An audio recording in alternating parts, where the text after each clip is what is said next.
ಹೇಳಿ ಮೃತರಿಗೆ ಹೆಚ್ಚಿನ ಪರಿಹಾರ ಕೊಡಬೇಕು. ಖಂಡಿತವಾಗ್ಲೂ ಸರ್ಕಾರನು ಇನ್ನೂ ಹೆಚ್ಚಿನ ಪರಿಹಾರ ಕೊಡಬೇಕು ಅಂತ ನಾವು ಕೂಡ ಒತ್ತಾಯ ಮಾಡ್ತೀವಿ. ಬರೀ ಸರ್ಕಾರ ಅಷ್ಟೇ ಅಲ್ಲ, RCB ಅವರು ಕೊಡಬೇಕಾಗತ್ತೆ, ಕ್ರಿಕೆಟ್ ಅಸೋಸಿಯೇಷನ್ದವರು ಕೊಡಬೇಕಾಗತ್ತೆ. ಬಹಳ ಲಾಭವನ್ನು ತೆಗೆದುಕೊಂಡಿದ್ದಾರೆ. ನಮ್ಮದು ಒತ್ತಾಯ ಇದೆ, ಬರೀ 10 ಲಕ್ಷ ಅಲ್ಲ, ಕ್ರಿಕೆಟ್ ಅಸೋಸಿಯೇಷನ್ ಆಗಿರ್ಬೋದು ಅಥವಾ ಯಾರು ಪ್ರಾಯೋಜಕತ್ವ ಮಾಡ್ತಾರೆ 1 ಕೋಟಿ ರೂಪಾಯಿಯನ್ನ ಪರಿಹಾರವನ್ನ ಕೊಡಬೇಕು. ಯಾಕಂದ್ರೆ ಸತ್ತ ಜೀವವನ್ನ ತರಲಿಕ್ಕೆ ಸಾಧ್ಯ ಇಲ್ಲ. ಎಷ್ಟೇ ಪರಿಹಾರ ಕೊಟ್ಟರು ಕೂಡ ಸತ್ತ ಜೀವ ಬದುಕಿಸ್ಲಿಕ್ಕೆ ಸಾಧ್ಯ ಇಲ್ಲ ಅಂತ ನಾನು ಒತ್ತಾಯ ಮಾಡ್ತೀನಿ. ಬಿಜೆಪಿಯವರು ಸರ್ಕಾರವೇ ಹೊಣೆ ಹೊರಬೇಕು, CM DCM ಗೃಹ ಸಚಿವರು ರಾಜೀನಾಮೆ ಮಾಡಬೇಕು. ನೋಡಿ, ವಿರೋಧ ಪಕ್ಷದವರು ಇನ್ನೇನ್ ಮಾತನಾಡ್ಲಿಕ್ಕೆ ಸಾಧ್ಯ? ಜನರ ದಿಕ್ಕನ್ನ ತಪ್ಪಿಸ್ಲಿಕ್ಕೆ, ದಾರಿಯನ್ನ ತಪ್ಪಿಸ್ಲಿಕ್ಕೆ ಇನ್ನೇನ್ ಮಾಡಬೇಕು ಅದನ್ನೆಲ್ಲ ಅವ್ರು ಮಾಡ್ತಾ ಇದ್ದಾರೆ. ಬಟ್ ನಮ್ಮ ಹಿರಿಯರಾದಂಥವ್ರು ಎಲ್ಲರೂ ಏನೇನು ಉತ್ತರ ಕೊಡಬೇಕೋ ಒಂದು ಉತ್ತರ ಕೊಡ್ತಾ ಇದ್ದಾರೆ. ಈಗ ಪ್ರಸ್ತುತ ನಮಗೆ ರಾಜಕಾರಣದಕ್ಕಿಂತ ಯಾಕೆ ಈ ರೀತಿ ಆಯ್ತು ಆಗಬಾರ್ದಾಗಿತ್ತು ಅದ್ರ ಬಗ್ಗೆ ನಮ್ಮ ಚಿಂತನೆ. ಏನಂದ್ರೆ ಇಂಟೆಲಿಜೆನ್ಸ್ ಫೇಲ್ಯೂರ್ ಆಗಿದೆ ಅಂತ ಹೇಳಿ ಈಗ ತಾನೇ HK ಪಾಟೀಲ್ ಸಾಹೇಬ್ರು ಹೇಳಿದ್ರು, ಅವರು ತಮ್ಮ ಅನುಭವದಿಂದ ಹೇಳಿದ್ದಾರೆ ಅಂತ.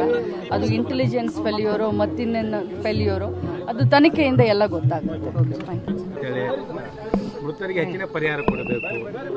ಖಂಡಿತವಾಗ್ಲೂ ಸರ್ಕಾರನು ಇನ್ನೂ ಹೆಚ್ಚಿನ ಪರಿಹಾರ ಕೊಡಬೇಕು ಅಂತ ನಾವು ಕೂಡ ಒತ್ತಾಯ ಮಾಡ್ತೀವಿ. ಬರೀ ಸರ್ಕಾರ ಅಷ್ಟೇ ಅಲ್ಲ, RCB ಅವರು ಕೊಡಬೇಕಾಗತ್ತೆ, ಕ್ರಿಕೆಟ್ ಅಸೋಸಿಯೇಷನ್ದವರು ಕೊಡಬೇಕಾಗತ್ತೆ. ಬಹಳ ಲಾಭವನ್ನು ತೆಗೆದುಕೊಂಡಿದ್ದಾರೆ. ನಮ್ಮದು ಒತ್ತಾಯ ಇದೆ, ಬರೀ 10 ಲಕ್ಷ ಅಲ್ಲ, ಕ್ರಿಕೆಟ್ ಅಸೋಸಿಯೇಷನ್ ಆಗಿರ್ಬೋದು ಅಥವಾ ಯಾರು ಪ್ರಾಯೋಜಕತ್ವ ಮಾಡ್ತಾರೆ 1 ಕೋಟಿ ರೂಪಾಯಿಯನ್ನ ಪರಿಹಾರವನ್ನ ಕೊಡಬೇಕು. ಯಾಕಂದ್ರೆ ಸತ್ತ ಜೀವವನ್ನ ತರಲಿಕ್ಕೆ ಸಾಧ್ಯ ಇಲ್ಲ.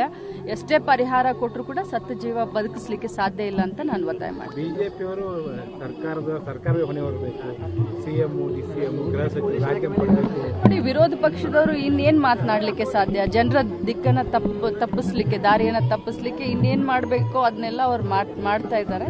ಬಟ್ ನಮ್ಮ ಹಿರಿಯರಾದಂಥವ್ರು ಎಲ್ಲರೂ ಏನೇನು ಉತ್ತರ ಕೊಡಬೇಕೋ ಒಂದು ಉತ್ತರ ಕೊಡ್ತಾ ಇದ್ದಾರೆ. ಈಗ ಪ್ರಸ್ತುತ ನಮಗೆ ರಾಜಕಾರಣದಕ್ಕಿಂತ ಯಾಕೆ ಈ ರೀತಿ ಆಯ್ತು ಆಗಬಾರ್ದಾಗಿತ್ತು ಅದ್ರ ಬಗ್ಗೆ ನಮ್ಮ ಚಿಂತನೆ. ಏನಂದ್ರೆ ಇಂಟೆಲಿಜೆನ್ಸ್ ಫೇಲ್ಯೂರ್ ಆಗಿದೆ ಅಂತ ಹೇಳಿ ಈಗ ತಾನೇ HK ಪಾಟೀಲ್ ಸಾಹೇಬ್ರು ಹೇಳಿದ್ರು, ಅವರು ತಮ್ಮ ಅನುಭವದಿಂದ ಹೇಳಿದ್ದಾರೆ ಅಂತ. ಅದು ಇಂಟೆಲಿಜೆನ್ಸ್ ಫೇಲ್ಯೂರೋ ಮತ್ತಿನ್ನೇನು ಫೇಲ್ಯೂರೋ ಅದು ತನಿಖೆಯಿಂದ ಎಲ್ಲ ಗೊತ್ತಾಗುತ್ತೆ.